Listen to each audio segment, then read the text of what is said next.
झारखंड में किसकी सरकार बनेगी, वहां बम्पर वोटिंग हुई है, किसके लिए हुई है। हमारी ये कवरेज लगातार चलेगी, एक एक सीट पर क्या हुआ आगे आपको बताएंगे, एग्जिट पोल में ये दिखाएंगे कि एक एक सीट पर कौन जीतता हुआ दिखाई दे रहा है। लेकिन सबसे पहले आपको बताते हैं कहां कितनी वोटिंग हुई, क्योंकि जीत हार का बीज मंत्र तो इसी में छिपा हुआ दिखाई देता है। महाराष्ट्र में 288 सीटों पर 3 बजे तक 45.53% मतदान हुआ। झारखंड की 38 सीटों पर आप जानते हैं दूसरा चरण है, यहां 3 बजे तक 61.47% मतदान हुआ। यूपी की जो 9 सीटें इस समय उपचुनाव के लिए गई हैं, वहां 3 बजे तक 42% मतदान रिकॉर्ड हुआ है।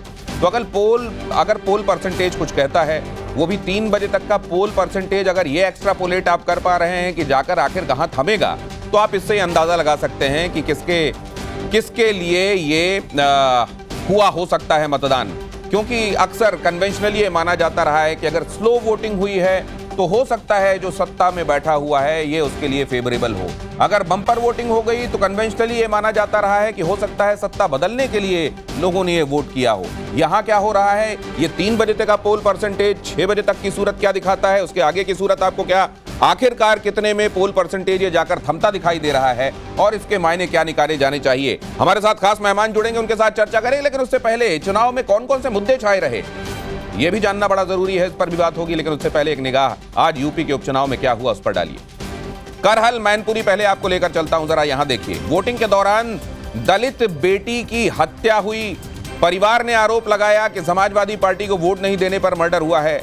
परिवार का आरोप है कि समाजवादी पार्टी समर्थक प्रशांत यादव बेटी को ले गया। परिवार ही कह रहा है कि रेप के बाद हत्या करके बॉडी फेंक दी गई। बहरहाल पुलिस ने प्रशांत यादव और उसके साथी को गिरफ्तार कर लिया है। इसके अलावा क्या हुआ, मीरापुर मुजफ्फरनगर में क्या हुआ, मीरापुर के ककरौली में पुलिस पर पथराव हुआ। घरों की छतों से पुलिस पर फेंके गए पत्थर। पुलिस ने हंगामा कर रहे लोगों को खदेड़ा। समाजवादी पार्टी का पुलिस पर आरोप है कि वोटरों को वोट नहीं डालने दे रही पुलिस और इसीलिए यह नाराजगी दिखाई दी। आरएलडी विधायक मिथिलेश पाल का एक बड़ा आरोप इस बीच दिखाई दिया। बाहर से लोगों को लाकर मदरसे में ठहराया गया, उनको असलहे दिए गए हैं, यह फर्जी वोटिंग उनके जरिए कराई जा रही है, आरएलडी का कहना है। और कुंदरकी में, जो कि मुरादाबाद में, यहां समाजवादी पार्टी विधायक हाजी रिजवान ने हंगामा कर दिया।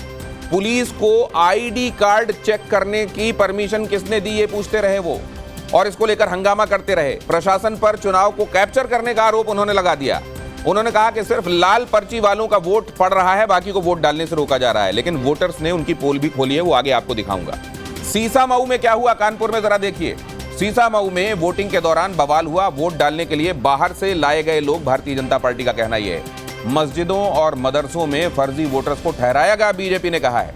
बीजेपी ने फर्जी वोटिंग की चुनाव आयोग से शिकायत भी करी है।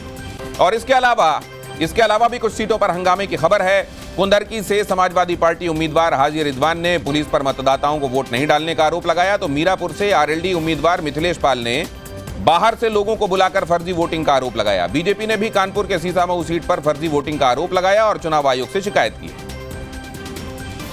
ये सूचना भी मिली है कि बाहर से कुछ अन्य विधानसभाओं से कुछ लोगों को बुलाया है और वो फर्जी वोटिंग के उसमें है, फर्जीवाड़ा करना चाहते हैं और फर्जी वोट पड़ रही थी और मदरसों में और स्कूलों में वहाँ उनको रुकाया गया है असले से।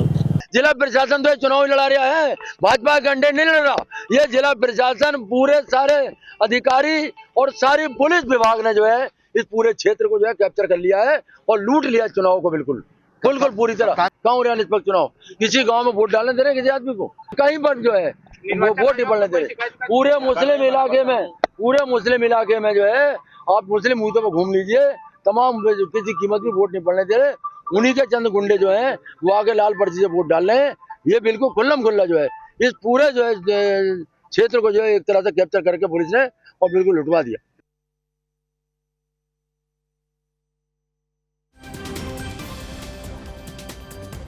समाजवादी पार्टी ने भारतीय जनता पार्टी पर छल से चुनाव जीतने का आरोप लगाया है, तो बीजेपी का कहना है कि समाजवादी पार्टी हार को सामने देखकर अब बौखलाहट में है। भारतीय जनता पार्टी ये उपचुनाव वोट से नहीं खोट से जीतना चाहती है। भाजपा हार के डर से प्रशासन पर बेईमानी करने का दबाव बना रही है। ये इसलिए हिले हुए हैं क्योंकि इनका सिंहासन हिल गया है। इनका सिंहासन हिल रहा है। भाजपा अंदरूनी लड़ाई से होने वाले वोट की कमी को विपक्ष के वोटर्स को वोट न डालने देकर के पूरा करना चाहती है। देश में हो रहे उपचुनावों में समाजवादी पार्टी और अखिलेश यादव को हार का डर सता रहा है। जहां चुनाव हो रहे हैं वहां के मतदाताओं पर समाजवादी पार्टी को भरोसा नहीं रह गया है। बाहर से बड़ी मात्रा में, बड़ी संख्या में अराजक तत्वों का जमावड़ा समाजवादी पार्टी ने उन विधानसभा क्षेत्रों में कर रखा है। साथ ही साथ कई मीडिया रिपोर्ट्स में बात सामने आ रही है कि बुर्का पहने हुई महिलाओं के चेहरे का मिलान पहचान पत्र से नहीं किया जा रहा है। समाजवादी पार्टी के आरोप आपने सुने, लेकिन मुरादाबाद की मुस्लिम जनता क्या कह रही है वो सुनना बहुत जरूरी है। नवभारत की टीम ने ग्राउंड पर जाकर लोगों से बातचीत की तो उन्होंने क्या कहा वो भी देखिए। ये बताइए क्या नाम है सर आपका? फायम अली। ये बताइए क्या प्रशासन द्वारा वोट डालने से आपको रोका जा रहा है? ऐसी कोई दिक्कत आ रही है? ना, ऐसी कोई दिक्कत नहीं। रिजवान साहब कह रहे हैं कि लोगों को घर से निकलने नहीं दिया जा रहा है। नहीं पुलिस रिजवान साहब ये पुलिस फोर्स है। हाँ। ये कौन आजादी से वोट डालने दे रहे? पर्ची लाल पर्ची से खाली वोट पड़ रहा है, दूसरी पर्ची को रोक रहे हैं। हमें तो ना पता खैर पर्ची कौन सी है, मगर वैसे कोई सख्ती नहीं है। क्या आपको कहना है, ऐसी कोई दिक्कत है? मैं तो गया तो डाल कर आ गया। ऐसी तो इतना फोर्स लगा है। हाँ। ये बेचारे घरों में से नहीं निकल पाए। इतना फोर्स लगने का मतलब क्या? जो 10 पॉइंटों पर फोर्स लगाया गया है। हाँ। पूरे काजीपुरा गांव को कैप्चर कर लिया गया है। हाँ। क्या कैप्चर हुआ नहीं हुआ पूरा गांव? भाई यह तमाम में पुलिस लगी ना लगी, ये बताओ बाद में आपको। ये मतलब आपको प्रशासन चूंकि लाइव है, इस नाते सच का सच बिल्कुल हो जाएगा, दूध का दूध पानी का पानी। अगर आपको रोका जा रहा है तो चुनाव आयोग सीधे आपके हित में काम मैं करेगा। वोट डालने गया, मुझको तो नहीं रोका गया, मैं गया और आराम से डालकर आ गया।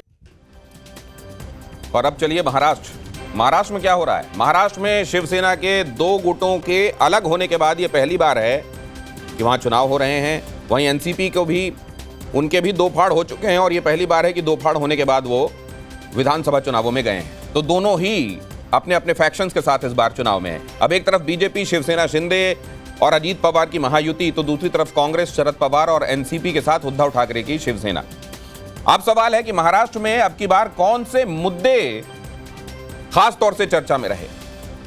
मुद्दे अगर आप देखें तो हिंदुत्व का मुद्दा, बटेंगे तो कटेंगे का नारा वहां भी लगा। इसके अलावा मुस्लिम आरक्षण और मराठा आरक्षण की बातें भी हुई। युवाओं को नौकरी के संदर्भ में भी मंचों से बात कही गई। लड़की और बहन के लिए योजना के संदर्भ में बातें हुई। इंफ्रास्ट्रक्चर डेवलपमेंट कहां किसने कितना किया, कौन क्या करने वाला है, ये बातें भी हुई। कैश कांड भी आखिर में आपने देख लिया कि सामने आया। और अब बिटकॉइन की बातें भी उस दिन हुई जबकि वोट डाले जाते रहे। अब जरा झारखंड के चुनावी मुद्दों की तरफ आपको ले आता हूं। बांग्लादेशी घुसपैठ बहुत बड़ा मुद्दा यहां पर बनाया गया। ये मुद्दा जमीन पर कितना ये इको किया, ये भी देखने वाली बात है। सरना धर्म कोड, यूसीसी लागू करने का वादा, डेमोग्राफी में चेंज आता जा रहा है बाहर से आए घुसपैठियों की वजह से, ये बात। भ्रष्टाचार एक बड़ा मुद्दा रहा। हिंदुओं का धर्मांतरण, ये भी एक बहुत बड़ा मुद्दा। और हिंदू जो वहां के और खासतौर से जो आदिवासी हैं उनसे जमीन हथियाने की साजिश चल रही है, ये भी एक बड़ा मुद्दा इस दौरान रहा। और अब जरा इधर देखिए क्या हुआ इस चुनाव में। अगर आप समेकित रूप से देखें कि हर जगह जो परवेसिव इश्यूज रहे, हर जगह जो आपको दिखाई दिए, वो कौन कौन से रहे। बटेंगे तो कटेंगे, बीजेपी ने एजेंडा सेट किया और विपक्ष भी इसी नारे के इर्द गिर्द ही खेलता दिखाई दिया। तो क्या